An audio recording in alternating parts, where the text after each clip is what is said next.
Salut les amis, c'est Milik, bienvenue sur l'épisode 3 de la formation gratuite WordPress.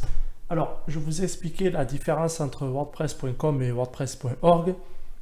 Du fait qu'on va travailler avec WordPress.org, il va nous falloir quelque chose d'essentiel, deux choses. La première, c'est un nom de domaine, c'est-à-dire miliknakla.fr ou votre site.fr, et ensuite un hébergement. À quoi sert l'hébergement? Tout simplement à héberger tous vos fichiers. Pour qu'un site soit en ligne, vous devez mettre tous vos fichiers dans un serveur, dans un hébergement. Et cet hébergement est rattaché à votre nom de domaine. Voilà, tout simplement. Donc moi, pas par affiliation, puisqu'il n'y aura aucune affiliation, je travaille avec Yonos, anciennement One and One. Je travaille aussi avec OVH, mais pour ça, on va utiliser Yonos. Vous êtes libre d'utiliser un autre hébergeur si vous connaissez, si vous avez des bases en hébergement, nom de domaine, vous êtes totalement libre. Moi, je vais vous montrer avec Yonos comment ça fonctionne et vous allez vite voir. C'est très simple. Alors, vous allez sur yonos.fr. Ensuite, il va vous falloir un nom de domaine. Alors, on va faire un nom de domaine de test. On va utiliser ce nom de domaine pour toute la formation et vous pourrez aller voir en direct ce que ça donne.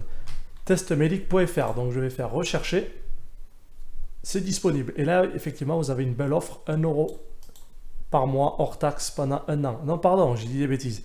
1 € hors taxe par an pendant un an, puis 10 € hors taxe par an. Ça, c'est pour le nom de domaine. Donc, une fois que j'ai mon nom de domaine, je vais faire continuer. Si vous voulez en prendre d'autres, vous pouvez. Mais moi, pour l'exemple, je vais faire juste avec le .fr. Ensuite, il va vous falloir un hébergement web. Tout simplement, là, vous pouvez juste prendre le nom de domaine seul, rajouter un email, si vous voulez qu'un domaine et l'email avec le domaine. Mais par contre, il va nous falloir l'hébergement. Et dans l'hébergement, il y a les boîtes mail. Et il y a surtout le certificat SSL pour rendre votre site sécurisé. Ça, on va en avoir besoin quand on va lancer le site e-commerce. Et puis même maintenant, les gens aiment bien naviguer sur un site qui est sécurisé, même si vous n'avez pas une fonctionnalité e-commerce. Et là, on a deux domaines inclus. 100 Go d'espace web. Alors, pour remplir 100 Go, il va falloir y aller. Et 100 bases de données. Donc, si vous voulez, par exemple, faire 100 sites WordPress sur un seul et même domaine, ça, vous pouvez. Et ensuite, on a des performances modulables. Si vous avez besoin de plus de puissance, en fonction du nombre de visites, etc., vous pouvez le moduler. Donc, je vais faire ajouter au panier. Voilà. Donc, j'ai mon hébergement web pro, mon nom de domaine à 0 € la première année, à payer aujourd'hui 1 € hors taxe. Donc, je descends. Je fais continuer. Ce que je vais faire, c'est que je vais juste valider ma commande. Et après, c'est bon, je reviens vers vous. Voilà, de retour. Donc là, vous voyez, ça a fini de tourner. Et là, j'ai accédé à l'espace client.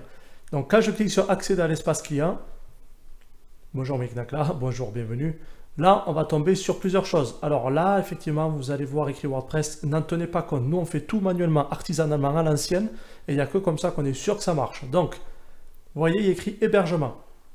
Vous allez cliquer sur démarrer maintenant. Et là, on va tomber sur cette interface. Ne vous inquiétez pas, je vous montre tout parce qu'il n'y a aucun risque. C'est un site de test, même si c'est piraté, c'est pas grave. Alors, vous voyez, on a espace web ici. Espace web, on voit qu'il y a 0 mégabits de stockage. C'est normal, j'ai encore rien stocké. On a 8 fichiers. C'est normal, c'est des fichiers par défaut. SFTP et SSH, ça va être très important parce qu'on va avoir besoin de ces données pour transférer les fichiers sur l'outil qui va nous permettre de mettre tous nos fichiers sur l'hébergement.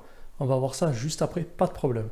Et ensuite, base de données. La base de données, ça va servir à stocker toutes les données justement de notre site, tous les comptes clients, tous les fichiers, tous les paramètres qu'on va créer, ça va être stocké dans la base de données.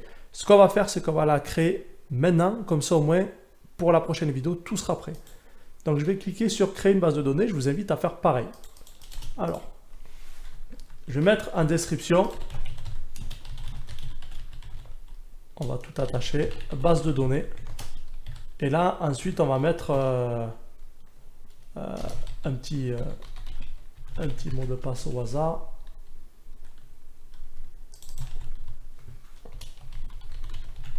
Voilà, on va essayer de mettre un petit